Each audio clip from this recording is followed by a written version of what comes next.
Jour 3 après avoir tué quelqu'un, waouh.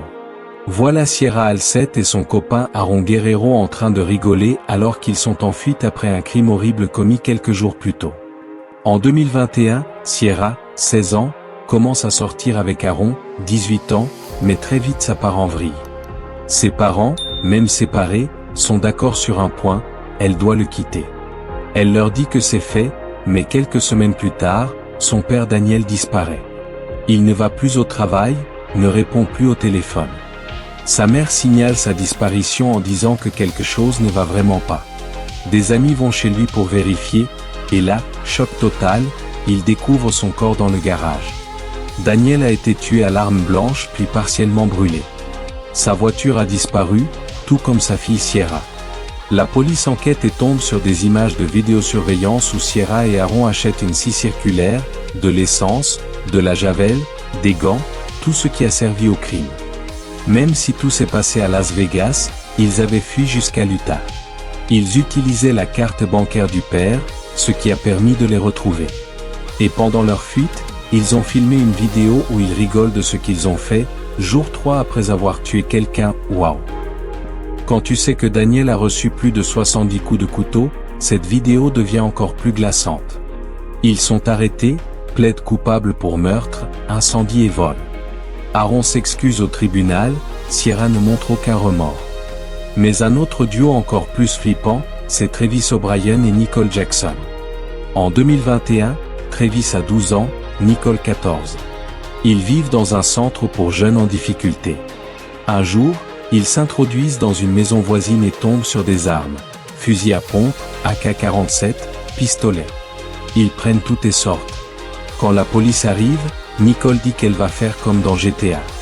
Et là, ils commencent à tirer sur les policiers.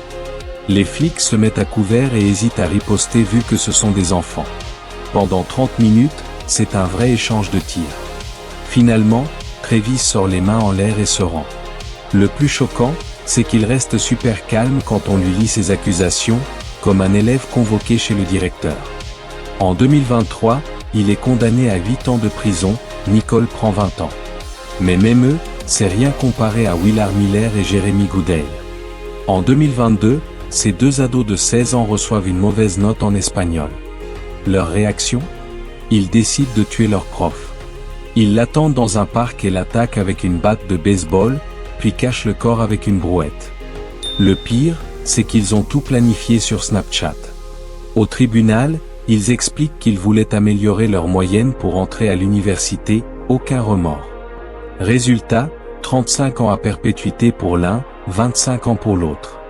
Encore plus choquant, les frères Biver.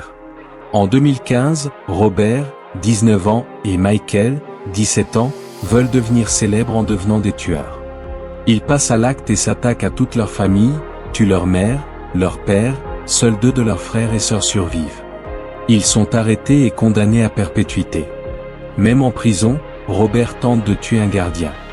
Mais une des histoires les plus glaçantes, c'est celle d'Alyssa Bustamante.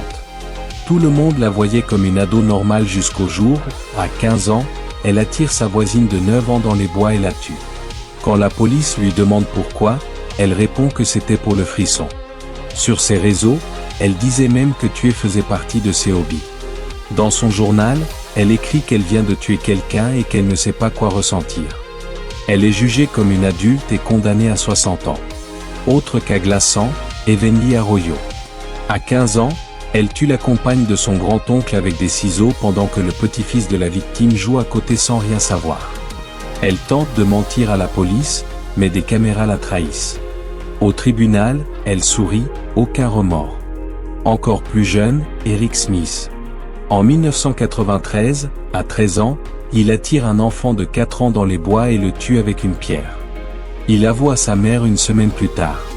Il passe 27 ans en prison avant d'être libéré en 2022. Mais celui qui choque le plus, c'est Lionel Tate.